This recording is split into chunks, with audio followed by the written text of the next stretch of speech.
Que a graça e a paz de Cristo sejam conosco conectados com a palavra, que pela graça de Deus estamos mais uma vez em contato com você. Conversão, o que é isso? O que significa isso? Qual é o significado da palavra? Bom, poderia ser ação ou efeito de converter-se, ação de voltar, de retornar, mudança no sentido de natureza, transmutação, transformação, ou ainda mudanças, ou ainda substituição de uma obrigação por outra. O que eu mais gosto é a de voltar ao ponto de origem. Isso significa uma mudança de 180 graus. O profeta Jeremias, ele nos deixa no seu livro uma palavra interessante que pode nos ajudar na compreensão dessa situação, quando ele diz: converta-se cada um do seu mau pensamento e corrija a sua conduta e as suas ações.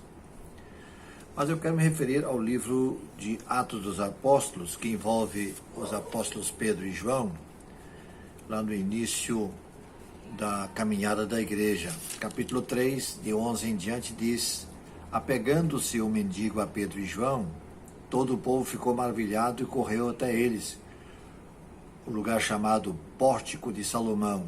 Vendo isso, Pedro lhes disse: israelitas, por que isso os surpreende? Porque vocês estão olhando para nós como se tivéssemos feito este homem andar por nosso próprio poder e piedade? O Deus de Abraão, de Isaque e de Jacó, o Deus de nossos antepassados, glorificou o seu servo Jesus Cristo, a quem vocês entregaram para ser morto e negaram perante Pilatos, embora ele tivesse decidido soltá-lo. Vocês negaram publicamente o santo, o justo, e pediram que lhe fosse libertado um assassino. Vocês mataram o autor da vida, mas Deus o ressuscitou dos mortos, e nós somos testemunhas dessas coisas.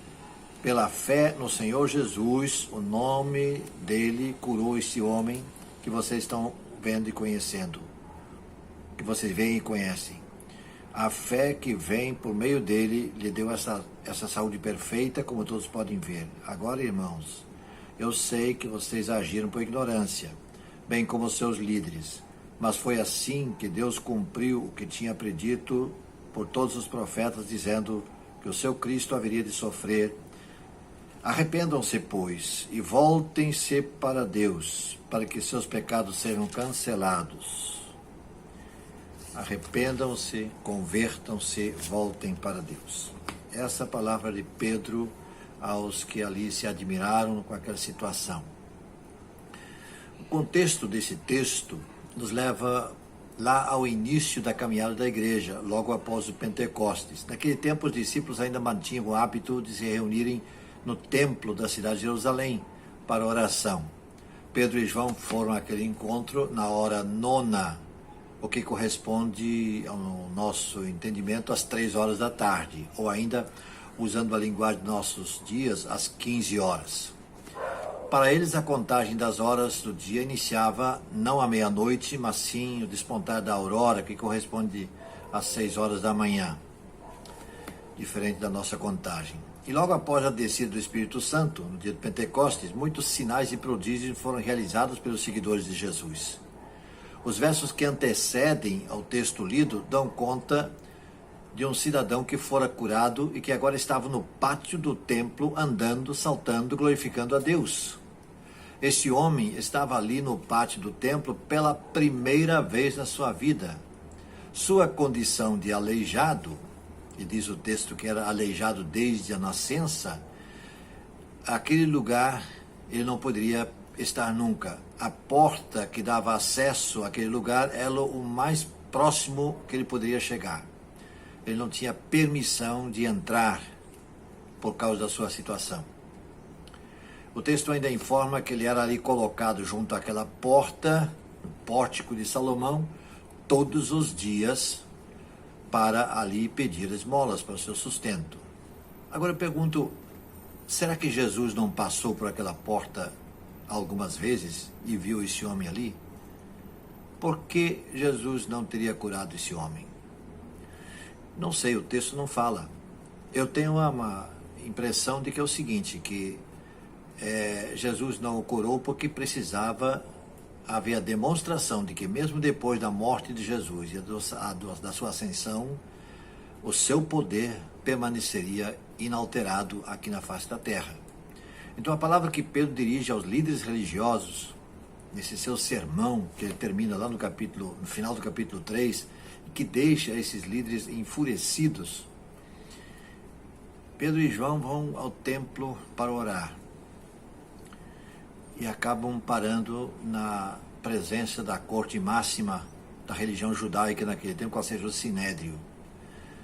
Mais adiante ainda tem mais coisas nessa mesma situação. Eles passaram a noite na prisão, foram parar no Xilindró. Então, religiosos não convertidos acabam sempre agindo dessa forma, agindo como agiram os componentes do Sinédrio. E isso não precisa ser assim. Quando alguém realmente é convertido e tem Cristo no coração, as coisas andam por outro caminho.